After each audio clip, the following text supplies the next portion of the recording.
The science is clear that we need to act now to halve emissions by 2030 and keep 1.5 degrees within reach. There are no compelling excuses for our procrastination.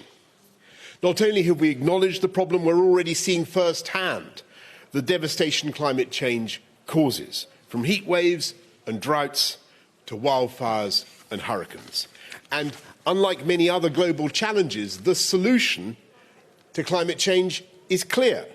It lies in consigning dirty fossil fuels like coal to history, in ditching gas-guzzling modes of transport, and recognising the role that nature plays in preserving life on this planet, and harnessing the power of nature through renewable energy rather than orchestrating its destruction.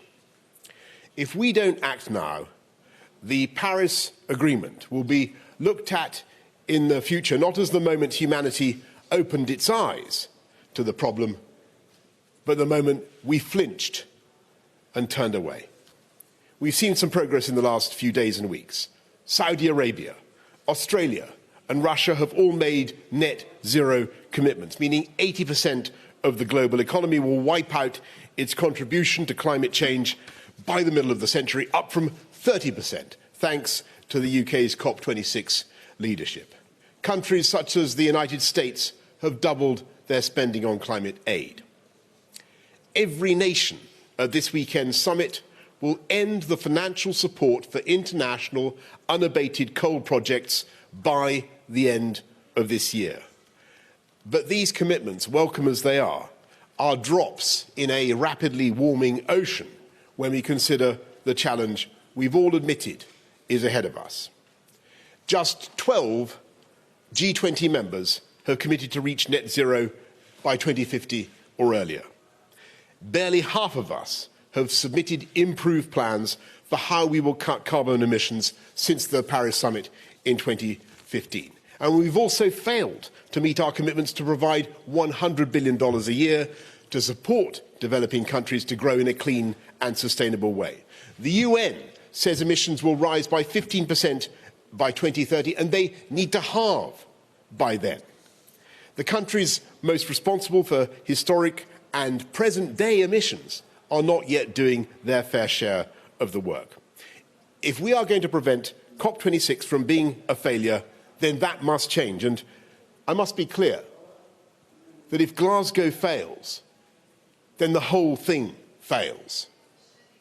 The Paris Agreement will have crumpled at the first reckoning.